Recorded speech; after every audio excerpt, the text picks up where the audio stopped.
24 नवंबर 1999 समय करीब 5 बजे इंडियन एयरलाइंस का एक प्लेन पाकिस्तान के लाहौर एयरपोर्ट के पास पहुंचता है। उस प्लेन का कैप्टन देवीशरण उस एयरपोर्ट के सीनियर अधिकारियों से संपर्क साधते हैं, बातचीत करते हुए कहते हैं कि हमें इस प्लेन को इस एयरपोर्ट पर लैंड कराना है। उन अधिकारियों की तरफ से मैसेज आता है कि आप इस प्लेन को इस एयरपोर्ट पर कतई में लैंड नहीं करा सकते। अगर आपने इस तरह की कोई हरकत की तो इस प्लेन को मार गिराया जाएगा, क्रैश कर दिया जाएगा। प्लेन के अंदर फ्यूल काफ़ी कम था। उन अधिकारियों को इस तरह की बात सुनकर वो कैप्टन भारत सरकार से संपर्क साधते हैं, सरकार को संपूर्ण हालातों के बारे में अपडेट कराते हैं। सरकार ये बातें सुनती है, सन्न रह जाती है, परेशान हो जाती है, प्लानिंग बनाने लगती है। सेना के अधिकारियों को बुलाया जाता है। प्रिंट मीडिया और टीवी चैनलों के माध्यम से जब ये बात लोगों को पता चलती है, लोग भी हैरान और परेशान हो जाते हैं। नमस्कार, आदाब, सत श्री अकाल, मैं पुलिस अफसर प्रदीप यादव।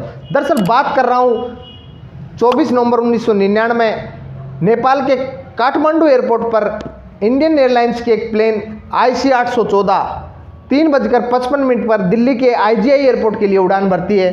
प्लेन के अंदर 187 यात्री सफ़र कर रहे होते हैं। क्रू मेंबर, पायलट, कैप्टन सभी लोगों के साथ जब वो प्लेन उड़ान भरती है तो उस प्लेन का कैप्टन सभी को आगाह करते हैं, सीट बेल्ट बांधने के लिए कहते हैं और शुभकामनाओं के साथ प्लेन उड़ान भरती है। नेपाल की सीमाएं पार कर भारत की सीमा में प्रवेश करती है। तो उन 187 यात्रियों में से 5 व्यक्ति जो पूर्ण रूप से हथियारों से लैस थे, एक व्यक्ति प्लेन के केबिन के अंदर जाता है, जिससे प्लेन को ऑपरेट करते हैं पायलट रहते हैं, उनके पास जाते हैं और एक बंदूक की जो इशारा है उनकी तरफ करते हैं, तानते हैं और कहते हैं कि हमने इस प्लेन को पूरी तरह से हाईजैक कर लिया है। अब इस प्लेन को हम कहीं उस अनुसार चलाइए, हम कहीं उस अनुसार ऑपरेट करिए और इसे लाहौर एयरपोर्ट की तरफ ले जाने के लिए कहते हैं। कुछ जो पायलट हैं इस चीज़ का विरोध करते हैं, तो एक पायलट को पकड़कर उस यात्रियों की तरफ लेके आते हैं। तो पहले से ही 4 आतंकवादी जो पूर्ण रूप से हथियारों से लैस थे, सभी यात्रियों के साथ मारपीट करते हैं। लोग चीख रहे होते हैं, चिल्ला रहे होते हैं, मिन्नतें कर रहे होते हैं, किसी के शरीर से खून बाहर होता है। ये सब चीज़ देखकर वो पायलट भी डर जाते हैं, सहम जाते हैं। उनकी बातों के अनुसार उस प्लेन को ऑपरेट करते हैं। प्लेन को जो पाकिस्तान के लाहौर एयरपोर्ट की तरफ ले जाया जाता है। एयरपोर्ट के पास पहुँचने के बाद जब कैप्टन उस एयरपोर्ट के अधिकारियों से संपर्क साधते हैं, संपूर्ण सिचुएशन के बारे में अवगत कराते हैं, वहाँ के जो एयरपोर्ट के अधिकारी भी पीछे हट जाते हैं, अपनी सरकार से बात करते हैं। सरकार तुरंत आदेश देती है कि इस तरह के किसी प्लेन को यहाँ पर लैंड करवाना ही नहीं। उसके बाद वो भारत सरकार से संपर्क साधते हैं। भारत सरकार उन लोगों को आदेश देती है कि तुम समय व्यतीत करो, जिससे सेना को सोचने का समय मिले, हमें सोचने का समय मिले, पुलिस को सोचने का समय मिले और जो पाकिस्तान से सीमा से सटा जो भारत का जो अमृतसर एयरपोर्ट है, वहाँ पर इस प्लेन को लैंड कराइए और समय व्यतीत करने की कोशिश करिए। लगभग 7:05 पर वो प्लेन अमृतसर एयरपोर्ट पर लैंड करता है। 40 मिनट का समय बीत जाता है, किसी तरह का कोई फ्यूल नहीं भरा जाता। इसी बीच एक जो यात्री स्वरूपम कत्याल टॉयलेट के लिए बाथरूम में जाता है। एक आतंकवादी से उससे झगड़ा हो जाता है। वो आतंकवादी चाकू निकालता है और उसके गर्दन कलम कर देता है। खून से लथपथ जब उसको बचाने की कोशिश करता है वो पायलट, वो भी खून से लथपथ हो जाता है और वहीं पर वो मृत हो जाता है। उसके बाद वो आतंकवादी समझ जाते हैं कि 40 मिनट तक किसी तरह का कोई फ्यूल नहीं भरा गया। वो उन पायलटों पर दबाव बनाते हैं, उन पायलटों पर, और दोबारा प्लेन को उड़ाने की आदेश देते हैं। उन यात्रियों के साथ मारपीट करते हैं। प्लेन में चीख पुकार होती है और वो एक व्यक्ति का जो उन्होंने कत्ल कर ही दिया था, वो पायलट समझ जाते हैं अगर हमने इनकी बातें नहीं मानी तो कुछ कहीं भी किसी भी हद तक ये लोग जा सकते हैं। उसके बाद प्लेन को उड़ाया जाता है। प्लेन दोबारा लाहौर एयरपोर्ट की तरफ ले जाई जाती है। भारत सरकार उनसे संपर्क साधती है, मिन्नतें करती है। उसके बाद उस प्लेन को लाहौर में लैंड कराने की परमिशन दी जाती है, लेकिन एक शर्त रखी जाती है कि इस प्लेन में सिर्फ और सिर्फ हम फ्यूल भरेंगे, उसके तुरंत बाद इसे वहाँ से उड़ान भरनी होगी। जब प्लेन वहाँ पर लैंड करता है उससे पहले ही लाहौर के एयरपोर्ट की सभी लाइटें बंद कर दी जाती हैं, जिससे ना लगे कि यहाँ पे कोई प्लेन है या कोई लैंड करा सके। जब भारत सरकार ने मिन्नतें की, पाकिस्तान सरकार मानती है, वहाँ पर फ्यूल भरा जाता है और लगभग 10:30 बजे के समय उस प्लेन को वहाँ से दोबारा उड़ान भराई जाती है। अब वो प्लेन अफगानिस्तान के काबुल की तरफ जाती है। वहाँ से संपर्क साधा जाता है तो पता चलता है वहाँ पर रात्रि के समय लैंड कराने की कोई व्यवस्था है ही नहीं। उसके बाद बस्तर की तरफ जाती हैं, कांधार जाती हैं। हर जगह से मना किया जाता है कि आप इस प्लेन को यहाँ पर लैंड करा ही नहीं सकते, किसी तरह की कोई परमिशन है ही नहीं। धीरे धीरे समय व्यतीत होता रहता है, फ्यूल खत्म होता जाता है, प्लेन हवा में तैर रहा होता है। सुबह के समय से लगभग 3 बजे का समय हो जाता है। भारत सरकार दुबई के एयरपोर्ट से संपर्क करती है, वहाँ से मिन्नतें की जाती है, उस प्लेन को दुबई एयरपोर्ट पर लैंड कराया जाता है। उस दुबई सरकार भी एक शर्त पर उस प्लेन को लैंड कराने का आदेश देती है कि यहाँ पर लैंड कराने के बाद हम इसमें फ्यूल जरूर भरेंगे, लेकिन इसके एवज में कुछ यात्रियों को उस आतंकवादियों से हमें सौंपने होंगे।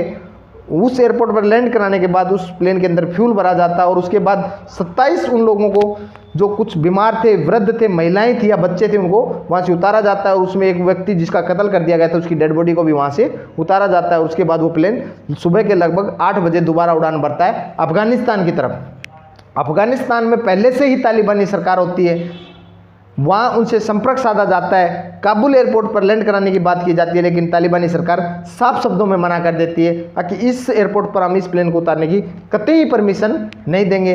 अब वो कहती है कि आप इसे कांधार एयरपोर्ट पर लैंड करा सकते हो।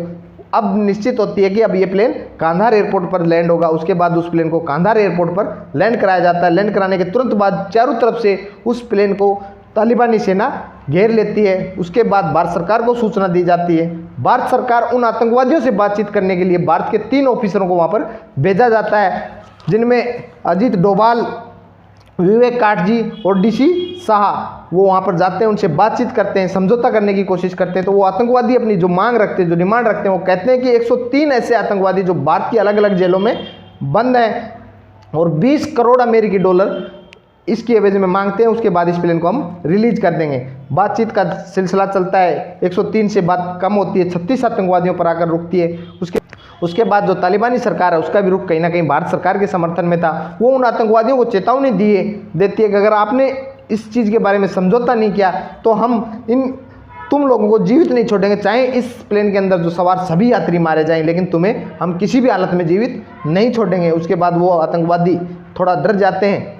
3 लोगों पर बात सहमत हो जाती है और पैसे की तो बात भारत सरकार द्वारा किसी तरह के कोई उजागर नहीं किया गया, लेकिन उन 3 आतंकवादियों को जो निश्चित किया जाता है उसमें जो 3 जो थे वो मुख्य थे मौलाना मसूद अजहर, दूसरा जो आतंकवादी था जो मुश्ताक अहमद, जिन्होंने 40 कश्मीरी पंडितों का मर्डर किया था, सर कलम किया था, और जो तीसरा व्यक्ति था वो अहमद मसूद शेख, जो 4 विदेशी नागरिकों को भारतीय सरजमी पर से गिरफ्तार करना, किडनैप करता और भारत सरकार से कुछ मांगे मनवाने की कोशिश करता, लेकिन उस समय वो भारत सरकार से अपनी मांगे मनवाने में कामयाब नहीं हो पाता और उसे गिरफ्तार कर लिया जाता और उन 4 लोगों को छुटवा लिया जाता है। इन सभी पर ये 3 नाम चिन्हित किए जाते हैं, अलग अलग जेलों से एक जगह इकट्ठा किया जाता। अब इन सब को लेकर तत्कालीन जो विदेश मंत्री जसवंत सिंह अपने साथ लेकर कांधार एयरपोर्ट की तरफ जाते हैं और ये निश्चित किया जाता है कि मैं इनको इस तरह से लेके जाऊंगा, अगर वो लोग हमारी बातें नहीं मानी तो मैं इनको वहीं पर समाप्त कर दूँ, चाहे मैं जीवित आऊँ या ना आऊँ। उसके बाद वो कांधार एयरपोर्ट पर पहुँचते हैं। तालिबानी सरकार की मदद से उन सभी के बीच में बात होती है। इसी बीच ISI उन 3 लोगों के परिवार के सदस्यों को भी उस एयरपोर्ट पर बुलाती है, शिनाख्त कराई जाती है। वो पहचान जाते हैं कि हाँ ये 3 वही लोग हैं जिनकी हमने मांग की थी। वो आतंकवादी मान जाते हैं कि भारत सरकार ने हमारे साथ किसी तरह का कोई धोखा नहीं किया है, हमारी बातें मान ली। लेकिन जसवंत सिंह कहते हैं कि इनको हम जब ही छोड़ेंगे जब उस प्लेन के अंदर से हमारे सभी यात्रियों को दिखाया जाए कि सभी स्वस्थ हैं और सही हैं। जब एक एक करके सभी यात्रियों को उतारा जाता है और जसवंत सिंह कहते हैं कि ये आतंकवादियों का भी हमें चेहरा दिखाया जाए कि आखिर ये हैं कौन। उसके बाद पता चलता है कि सारे जो आतंकवादी थे वो पाकिस्तानी थे, पाकिस्तान के थे, और कहीं ना कहीं पाकिस्तान सरकार भी इस प्लेन को उतारने में बचना चाह रही थी, निकलना चाह रही थी कि कहीं मेरे ऊपर किसी तरह का कोई दोष ना लगे, किसी तरह का कोई बैम ना हो। सभी को सुरक्षित लेकर इंडिया आ जाते हैं। लेकिन जब उन 5 आतंकवादी जब वो वहाँ से जाते हैं तो एक पायलट के कान में कहते हैं कि हम तुम्हारे लिए इस प्लेन के अंदर कुछ तोहफा छोड़कर जा रहे हैं। जब ये बात वो सुनते हैं, सहम जाते हैं। उस प्लेन को सर्च किया जाता है, 1 लाख बैग मिलता है। तालिबानी सरकार एक गाड़ी में उस बैग को रखकर समुद्र की तरफ भेज देती है। उसके बाद सभी लोग सुरक्षित भारत की सीमाओं में आ जाते हैं। इस कार्रवाई में लगभग 7 दिन का समय लग जाता है और 31 दिसंबर को सभी लोगों को सुरक्षित भारतीय सीमा में ले आया जाता है। लेकिन इस बीच जो विपक्ष मीडिया का इतना प्रेशर बन गया था कि सरकार को सोचने का मौका ही नहीं दिया गया। उन लोगों का, उन जो 187 लोगों के परिवार के लोगों का भी इतना दबाव बन गया था कि सरकार को आनन फानन ही उनके दबाव में आकर इस तरह का समझौता करना पड़ा और 3 आतंकवादियों को रिलीज करना पड़ा, छोड़ना पड़ा। जय हिंद, जय भारत।